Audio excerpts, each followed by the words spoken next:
We live in Brooklyn, baby. We live in Brooklyn, baby. Welcome back, everybody. Insanity Check. I am Ken. This is Skillet Sauce. And once again, this is our first show of the brand new year, 2013. It is January 2nd. And we're trying to smooth out the show from the harshness by the now formerly harsh Skillet Sauce. Exactly. And now he's going to bring us joy and laughter with yet another wonderful tale of ridiculousness. Yeah, this is just, I thought it was just stupid. Police man tries to, this is stupid, man. What? Go read it. I How does a remember what it is. man tries to drown wife in dog bowl after fight over frozen pizza.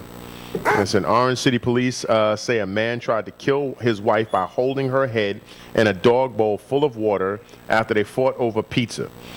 Police arrested Richard Watson, 47, after they received a violent disturbance report in an apartment.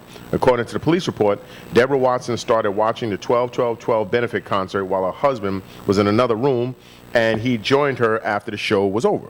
The two then got into a fight about the frozen pizza that was cooked after Richard Watson complained the crust was raw. Can't give a dude no raw frozen pizza.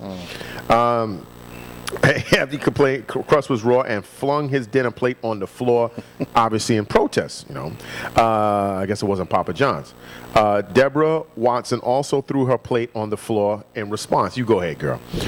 Police say that when Richard Watson tackled his wife, grabbed her head and shoved her face into the dog's water bowl, she felt her life was going to end.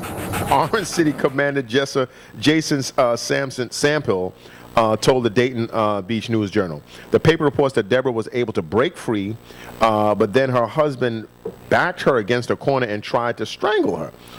Richard Watson has been charged with attempted murder, battery, and domestic battery by strangulation and pizza assault. Is that the formal charge, pizza assault?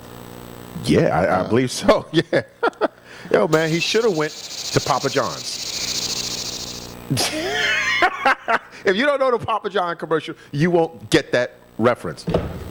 It's fucking annoying is what it is. Listen, remember the story we had a couple months back with the Muslim who was trying to help men understand how and why to slap their wives up. Oh, yeah, that maniac that was telling you, yeah. The maniac? You loved him. I thought you had a tattoo of him on your back. Nah, man, I don't know what you're talking about. Nah, I know what you're talking about. He was talking about you got to smack them hoes, you know, as the last line. And of, this holy man did not use the word hoes. I thought he did. He's a holy man. Then that's why he said hoes. Get it? For holy? Yeah. Yeah. Clearly, this dude didn't take, and this just screams of continual abuse, or maybe she was beating him, and he finally got tired of it. You know, there's no reason to just try to drown your wife. And it's true, right, that you can drown in 3 inches of water or something like that? Yeah. Mm-hmm. So there you go. That was legitimate attempted homicide. But listen, you're not supposed to beat your women over raw pizza dough crust. Yeah, that's just, you know, actually spat in it, or, you know, put razor blades in the toppings or something. But I mean, because it's, you know, that, you know, it's probably came out of the damn microwave or something like that anyway. So just put it back in there for another few minutes, watch some more of the concert, and that's it. You know, or watch the recap of the concert. You're not supposed to be drowning your wife in a dog bowl, and then when she gets up, shoulder blocking her into the wall, and then Frankenstein choking her like they're doing rape class. It's no, that's unbecoming. Which class? You know, those rape prevention classes. You know, they always got the guy chasing a woman around like the Scooby-Doo villains. You know, when they come at the women like this, as if, you know, real actual rapists chase women with their arms out like this, and then you never saw any of those shows. No, I never did. Even when they do it on sitcom, not sitcom. No, the shows. Yeah, I'm talking about, and they would actually teach people to defend themselves. They teach them to defend themselves from actual strangleholds that are like this. I mean, they do teach them sort of how to get out of rear reverse chokeholds, but a lot of times, what is the hamburger helper? What are you doing? Motherfucker. Any case, yeah, but they teach them, they have the guy approach the women like the Scooby-Doo villain like this, and, you know, like Frankenstein, and he chokes the woman and she does whatever, you know. And what's the realistic position that you get into when you choke somebody? How would How would I know? You don't know, huh? How would I know this? You act like I have some kind of reputation. That's right. This is the kinder, gentler skillet sauce. Yeah. That talcum powders his hands before he chokes women. Now in the 2013. I know not what you speak of. Right. But I mean, first of all, I don't think any man, unless he's hopped up on bath salts, would even approach anyone straightforward, because then he could just get a kick to the dick. You know, so you figure if you are going to choke somebody, you want to catch them off to the side or get from behind and put, Pat Patterson chicken wing them or something like that, to where they can't really get up out of it, and then you bring them down. But you don't come at them like this. But they still, amazing enough, they still teach them. That's logical assault. Yeah. I mean, come on. What assault's illogical? Yeah. I mean, I don't know. I truly find that hard to believe. That they really no, I'm dead serious. I've seen it so many times, because there's certain techniques, and one of them is we can't demonstrate on a show, but if you could just imagine, if I am choking you and I have you by the neck, there is a space, a pocket between your thumb and your neck. So if you go this way or this way, like if a person is choking you from the front, right? So imagine two hands here, but the thumbs are up like this. You can actually go in and grab the person's thumbs and bring outward, which would bring the person's wrist outward, and then from there you can kick him in the stomach or kick him in the balls. So I mean, that's how much I remember about this kind of shit. I mean, literally. Which was it, your stomach or your balls? I'm just talking about what you can. And there's a lot of ballistic moves that you can do right away to bring the wrist down and a whole bunch of stuff like that. But yeah, they actually, that's almost like, the criminal coming up to you with the switchblade and a knit hat, shit that just don't happen, but that happened in old Death Wish movies from the 70s, but they still teaching people this kind of shit. And there's a lot to learn from those Death Wish movies, by the way. Yeah, straight vengeance. Yeah, just how old people bounce on steel steps when they're on fire. And they baseball batted them on the way down. Yeah, well, come on. Gotta be thorough. So let's see. Is there anything else? I mean, I don't think with 4 minutes left or whatever, I don't think we should really jump into anything. You want to speak about the NFL or anything like that, or anything you want to jump to just about that? I am personally teetering on my fandom for the Idiot Jets. I just heard on the way over here on ESPN Radio that Jonathan Vilma, a former New York Jet who is now in the middle of the what is that? Not Spygate. The Bounty Gate. Bounty Gate. Thank you very much.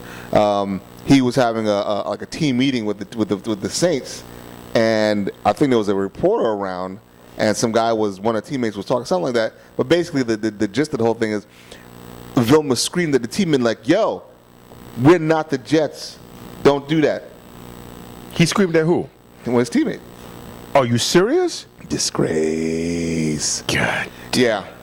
The reputation of the Jets has just been sullied beyond. So, really quickly, the Jets are idiots. They're scum. They fired their general manager. They should have fired Rex. They should have gotten rid of Tannenbaum. They haven't even gotten rid of Sperano yet.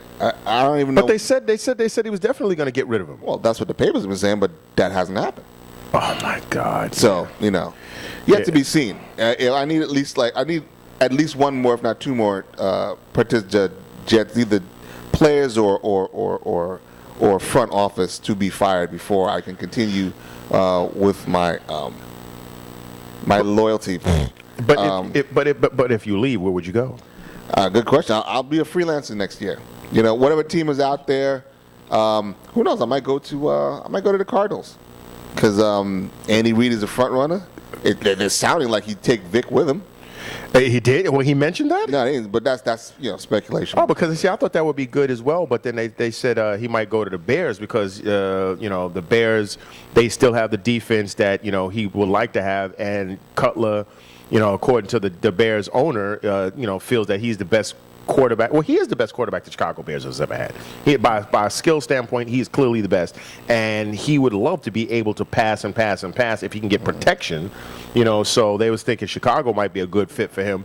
But if he went to Arizona, that might not be bad. That might be a bad look. But I mean, would Vic want to come with him and go into the same Kevin Kolb debacle as before? Yeah, that's the whole situation. Who knows? Who knows what's going to happen? Actually, I didn't even Vic think and of the Fitzgerald that'd be really good. I mean, and already Kolb has proven that he cannot interact with Fitzgerald. So yeah. So that would be kind of interesting. But they didn't have. It's clear they didn't have a bad record. No, they won 4 games this year. They upset the Patriots. No, I'm saying when Cobb was in there. Oh, yeah. Cobb was in there. But what, he lost his job due to injury or something? Yeah, I think he got hurt. Oh, okay. But anyway, trying to take a cue from Skillet Sauce. I see fingers and all types of gestures and shit in my periphery. So I believe that is our engineer telling us that engineer loosely used term engineer is over. So we will be saying goodbye at this point. Once again, if you'd like to see our show, the segments, the highlighted, the enhanced versions, go to our YouTube channel, Insanity Check Radio. Leave questions and comments at Insanity Check on Facebook, and we will be pushing forward. We will be having, either companions or victims on the show. We will be having guests on for the new year. So if you'd like to come on, you have something you want to plug, if you have a problem with anything that we're saying, please feel free to come in there. We don't bite, we don't hit, may spit, but that'll be an accident. Exactly. So let us know if you want to come through on again on Insanity Check on Facebook, and check out all these crazy stories on Insanity Check 12 on Twitter. We will be back next week. Thanks for coming through. Peace. We're trying to make it, baby.